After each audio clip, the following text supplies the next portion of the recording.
memanfaatkan situasi untuk berselingkuh. Artinya di sini secara diam-diam terlihat setia. Selamat menyaksikan dan dukung terus channel Kang Kumis. Semoga bermanfaat. Assalamualaikum warahmatullahi wabarakatuh. Kembali lagi bersama saya Kang Kumis. Pada kesempatan kali ini Kang Kumis ingin membahas mengenai jenis perselingkuhan yang paling diminati wanita. Ini seperti apa? Tentunya ini adalah hal yang patut kita ketahui sama-sama. Apa saja jenis selingkuh yang paling sering dilakukan terutama oleh kaum Hawa. Hampir semua orang yang tahu tentang istilah perselingkuhan yang dikenal secara umum sebagai hubungan romantis atau seksual yang terjadi di luar hubungan pernikahan. Perselingkuhan adalah sebuah bentuk pengkhianatan kepada kekasih. Bisa juga suami, bisa juga istri. Biasanya perselingkuhan disembunyikan oleh pasangannya, siapapun yang melakukannya. Namun tentunya perselingkuhan tidak hanya sebatas kontak fisik. Ada begitu banyak jenis perselingkuhan yang mungkin jarang disadari oleh pelakunya. Tahukah Anda bahwa beberapa bentuk perselingkuhan bisa memiliki tingkat keterlibatan emosional yang berbeda-beda? Mari kita simak sama-sama. Dan tidak lupa Kang Kumis mengucapkan selamat datang kembali di channel Kang Kumis. Dan sebelum lanjut ke topik kali ini, silahkan sahabat semua subscribe, like, dan komen di channel Kang Kumis agar sahabat semua tidak ketinggalan informasi di setiap harinya. Yang pertama, salah satu jenis perselingkuhan yang mungkin sering sekali dilakukan namun tidak diakui atau bahkan mereka tidak mengakuinya karena itu dianggap bukanlah sebuah perselingkuhan, yaitu ketika kita bicara tentang perselingkuhan emosional. Salah satu pasangan mengembangkan hubungan emosional yang mendalam, ya. Entah itu dengan seorang teman dekat, entah itu dengan orang yang baru ia kenal, ya.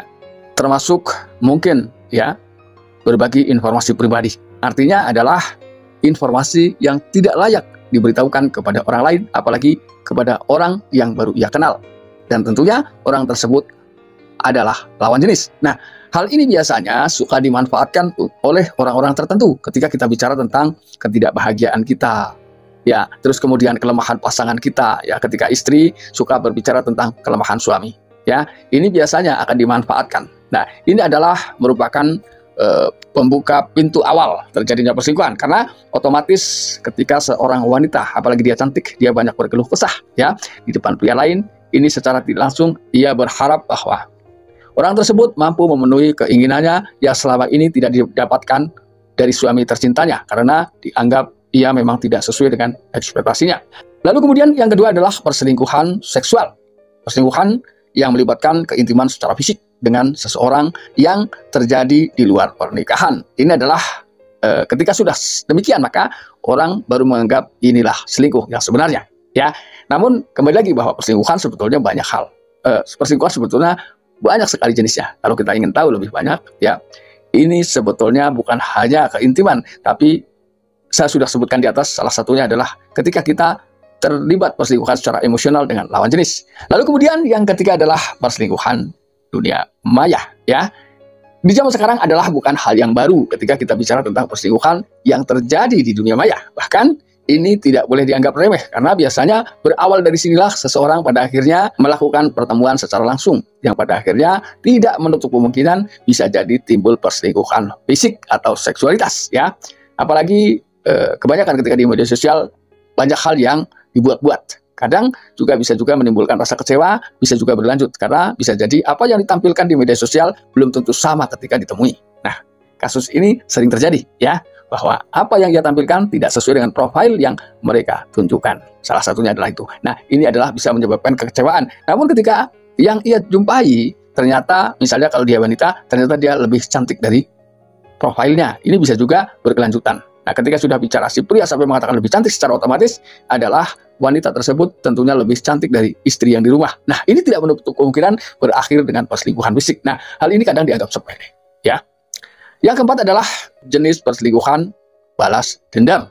Nah, ini tentunya adalah jenis-jenis perselingkuhan yang juga kurang disadari oleh pelakunya, ya. Biasanya orang kurang menyadari latar belakang timbulnya perselingkuhan. Bahkan ketika si istri selingkuh, si suami dengan mudahnya menyalahkan istri, ya. pada video sebelumnya pernah saya sebutkan bahwa di sini ada hal yang paling penting, yaitu ketika terjadi perselingkuhan pada pasangan kita, maka introspeksi menjadi hal yang penting. Perselingkuhan balas dendam adalah ketika salah satu pasangan berselingkuh sebagai tanggapan atas perselingkuhan atau untuk membalas pasangannya, ya, di atas kesalahan lain yang dianggap salah, ya. Lalu kemudian yang kelima adalah perselingkuhan paruh baya. Ini yang kadang paling disukai wanita, ya. Perselingkuhan ini marak terjadi karena pada usia-usia tertentu wanita akan mengalami pubertas kedua. Bisa jadi, termasuk juga pria yang tingkah polanya ini tidak jauh beda dengan kita muda, ya. Ketika seseorang sudah tua, siapapun biasanya ketika sudah berselingkuh lupa dengan usia, ya. Ya karena usia boleh tua, tapi saya yakin semangat yang tidak pernah pudar. Ini ketika seseorang sedang berselingkuh. Nah, perselingkuhan paruh baya ini ternyata banyak digemari oleh kaum Hawa, walaupun tidak semua, ya. Tapi perselingkuhan jenis ini memang kerap kita temui. Perselingkuhan krisis paruh baya adalah ketika seseorang merasakan perlu memulai kembali pilihan hidupnya. Ini kan sudah perlu diperhitungkan, ya. Dan ia beralih ke perselingkuhan dengan cara untuk melarikan diri dari masalah-masalah mereka, atau karena ia merasa menjadi lebih muda dan lebih hidup ketika ia melakukan perselingkuhan jenis tersebut. Nah, ini adalah perselingkuhan yang paling disukai, karena biasanya orang lebih berpikir kepada, dia udah paruh baya, udah nggak mungkin selingkuh. Tapi ternyata tidak, walaupun ini juga tidak semua. Kemudian yang terakhir adalah perselingkuhan oportunistik, ya.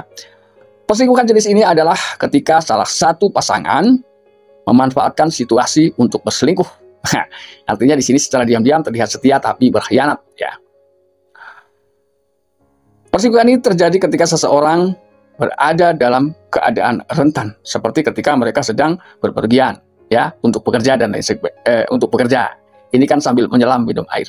Nah, perselingkuhan ini sebetulnya mungkin banyak diminati, cuman sulit diduga, ya, karena ketika orang berangkat bekerja, ini pasti tahunya bekerja. Karena ketika orang mau berangkat selingkuh, saya yakin 100% gak ada yang berani pamit mau selingkuh, ya. Jadi di sela-sela pekerjaan inilah seseorang memanfaatkan waktu yang ada justru untuk berselingkuh. Nah, ini kan betul-betul sebuah pengkhianatan cinta. Sementara yang di rumah percaya bahwa pasangan, entah itu istri, entah itu suami, sedang bekerja mencari nafkah. Nah, ini, sahabatku, lebih berhati-hati. Karena perselingkuhan tidak pandang usia. Perselingkuhan akan terjadi kapan saja begitu ada kesempatan. 1 detik saja ada kesempatan, perselingkuhan bisa terjadi. Jadi di sini kesetiaan memang harus betul-betul dipupuk, ya. Namun ketika mereka berdua sudah saling setia dan memiliki perasaan yang kuat, maka dimanapun berada, insya Allah akan terhindar dari selingkuh. Karena selingkuh ini bisa juga diawali dengan situasi, bisa juga diawali dengan niat, bisa juga diawali dengan ketidaksengajaan. Namun apapun itu, judulnya tetap ke perselingkuhan. Nah, sahabat, itulah 6 ciri selingkuh, ya. Itulah 6 jenis selingkuh. Dan salah satunya perselingkuhan ini memang lebih banyak terjadi pada wanita, ya. Walaupun mungkin tentunya untuk situasi sekarang perselingkuhan pria dan wanita ini sebenarnya sudah tidak jauh berbeda, ya. Nah, sahabat, mudah-mudahan apa yang Kang Kumis sampaikan bisa bermanfaat buat sahabat semua. Dan tidak lupa, ya, Kang Kumis ingatkan, simak terus video-video lainnya di channel Kang Kumis. Mudah-mudahan bermanfaat. Dan akhir kata, salam harmonis bersama Kang Kumis. Wabillahi taufiq wal hidayah. Wassalamualaikum warahmatullahi wabarakatuh.